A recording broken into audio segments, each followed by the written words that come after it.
कांग्रेस सांसद राहुल गांधी के सेना पर दिए गए बयान पर राजनीतिक बयानबाजी तेज हो गई है। बीजेपी ने इसे सेना का अपमान बताया है। मीडिया से बात करते हुए केंद्रीय मंत्री चिराग पासवान ने कहा कि अगर देश के नेता प्रतिपक्ष की खुद की सोच ऐसी है, वे हमारी सेना को जात पात, धर्म और मजहब में बांटकर देखने का काम कर रहे हैं, तो इससे ज्यादा लोकतंत्र के लिए दुखद बात नहीं हो सकती। बता दें कि राहुल गांधी बिहार में एक चुनावी रैली को संबोधित करते हुए कहा कि देश की 10% आबादी सेना को नियंत्रित करती है। राहुल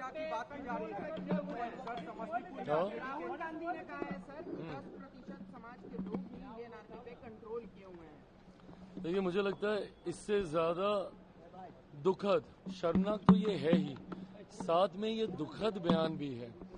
अगर देश के एलओपी लोकसभा नेता प्रतिपक्ष लोकसभा की खुद की सोच ऐसी है, जो कहीं ना कहीं सदन में विपक्ष का नेतृत्व कर रहे हैं, वो अगर हमारी सेना को जात पात, धर्म, मजहब में बांट कर देखने का काम कर रहे हैं, तो इससे ज्यादा लोकतंत्र के लिए दुखद और कोई बात नहीं हो सकती।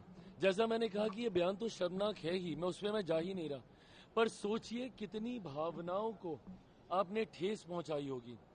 आज जो व्यक्ति सरहद पर खड़ा होगा हम लोगों की सुरक्षा के लिए, आज वो पहली बार सोच रहा होगा कि मेरी जाति क्या है या मेरा धर्म क्या है, जो उसने आज तक किसी भी देशवासी को बचाने के लिए, उनको नहीं पता भैया कि सरहद पे अगर वो सुरक्षा कर रहे हैं तो वो हिंदू की कर रहे हैं, मुसलमान की कर रहे हैं, अगड़ा की कर रहे हैं, पिछड़ा की कर रहे हैं, दलित की कर रहे हैं, महादलित की कर रहे हैं। और आप सेना को भी आप इसमें बांटने की आप सोच रखते हैं, जिन्होंने बिना जात पात, धर्म, मजहब देखे हुए देशवासियों की रक्षा करने का काम किया।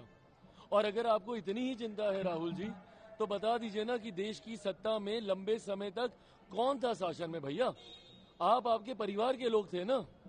अगर आपको सत्ता में भी, अगर आपको सेना में भी जाति के आधार पर अगर आपको विभाजन करना था तो करवा देते। नेहरू जी थे, आप ही के परिवार के थे, इंदिरा जी थी, आप ही के परिवार की थी, आपके खुद के पिताजी मंत्री, प्रधानमंत्री रह चुके हैं, उनसे आप करवा देते। आज आपको ये याद आ रहा है। चुनाव में मैं समझता हूं कई बार हताशा होती है, निराशा होती है, कई बार आप ऐसी बातें बोलते हैं जिससे ध्रुवीकरण हो, बट एक मर्यादा हमेशा रखनी चाहिए। सेना एक ऐसा विषय है जिसको किसी भी राजनीति में किसी भी तरीके से कतई नहीं लाना चाहिए।